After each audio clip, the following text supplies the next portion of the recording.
The music around me was bright, almost unbearably so, like it didn't belong in the air I was breathing. Laughter bounced off the walls, glasses clattered, and Christmas lights draped in gold shimmered unnaturally. She stood across the room, my wife, performing a role she had clearly perfected over years. Effortless charm, untouchable grace. I moved toward her, reaching to take her hand to pull her close. She recoiled before I even touched her. "Don't," she snapped, voice sharp. "Stop being so clingy." The room quieted instantly as if it had been holding its breath. My hand hovered midair. My smile felt hollow, unrecognizable even to me. Her coworkers looked away, embarrassed on my behalf. I stared at her, at the woman I had once known intimately, and realized there was nothing left I recognized. Her sister came over, a hint of concern in her eyes. "Rough night?" she asked softly. I forced a smile, calm and measured. "Yes, last one," I said.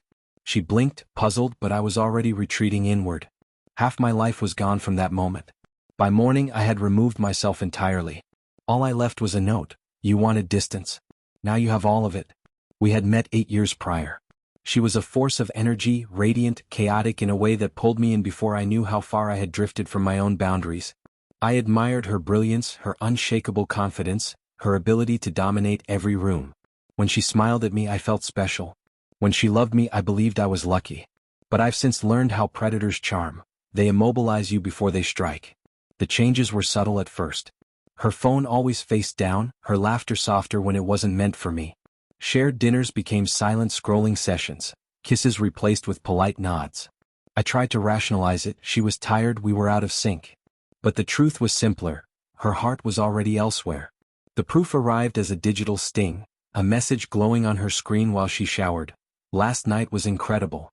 Same place next week." I looked at it without flinching. No tears, no tremors, just a quiet, internal stillness.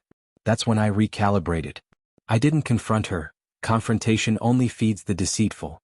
I observed, I learned her patterns, her lies, the rhythm of guilt that betrayed her. For 3 months, I played the role she scripted for me, the clueless, loving husband. I smiled at dinner, laughed at stories of work trips, nodded while she promised to be home late. Behind the scenes, I prepared. I moved my salary into an account she didn't know existed, redirected the mortgage into my sole name, archived evidence for what was to come. I consulted a lawyer, a quiet, meticulous man who understood the art of a clean, decisive exit. Together we built my departure.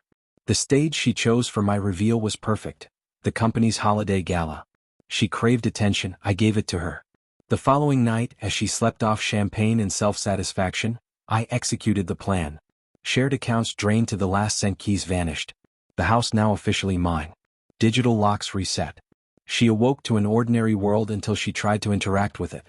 The phone I left behind carried a single message, timed precisely: "Check your email." Her inbox contained divorce papers, notarized and time-stamped, alongside neatly compiled proof of her indiscretions. HR was copied. Subject line: "Transparency fosters trust." After sending it, I powered down my phone and silence became my companion.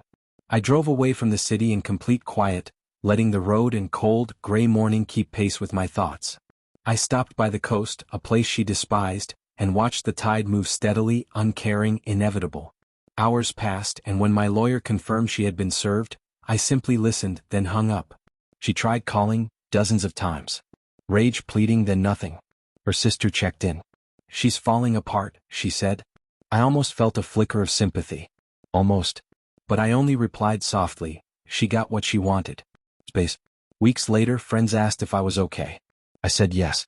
But it wasn't yes. It was freedom. Freedom from walking on eggshells disguised as love, freedom from begging to be treated like a human being. Betrayal doesn't destroy you, it sharpens you. And clarity, once it arrives, doesn't leave. Sometimes I replay that night in my mind, the moment her hand shoved mine, the disgust etched across her face. It used to sting. Now it's simply the instant I woke up,